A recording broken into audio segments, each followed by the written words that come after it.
We'll talk about this home. Okay. This is the addition. Okay. So, Okay. And this is a good shot for an addition. To the right was actually climate-controlled sunroom, a lot of glass, the gable end glass there, and then actually to the left was an open porch concept, Donna. So what this was, it has glass railings on the left. So when you sit down, there's a big backyard. You don't have to look through railings and balusters. This one, there we go. That's a better shot. Oh, so when you sit wow. down, look, you can't see. It's tempered glass for your railing. Wow. Yeah. So so this room was a bit challenging because all of this furniture they didn't want ever to have pollen on it, and you know Atlanta has pollen. So the top openings, of course, there's nothing in it now, but we were able to have magnetic plexiglass to put in right around November, around December, and that plexiglass stays in all the way through pollen season and basically comes off the Sunday of Masters, which I say that's the end of the pollen season. So this room actually... That's the unofficial. Yeah, the unofficial.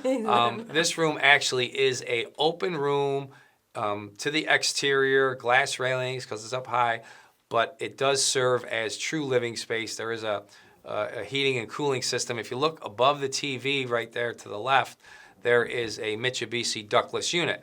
So that has air conditioning, dehumidification, fan, and heating. So in the summertime, while this thing is completely open and it's 98 degrees, and now how hot was September? Yeah. Oh, it was 90 degrees all the way through. Yeah. In this room, you can run your air conditioner with the room open. Yes, it's probably not as green, but it just lowers that temperature. And the other thing, when you do a room like this, Donna, you actually add appraised value because this room is living space. Right. So if it was just a screen room, you don't get appraised value from your appraiser.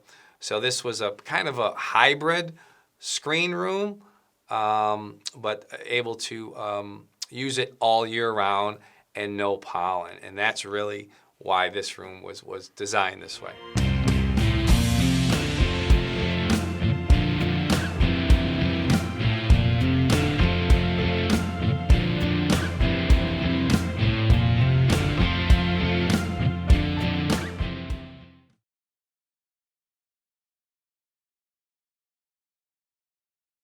Hey, if you like what you saw, please subscribe to our YouTube channel.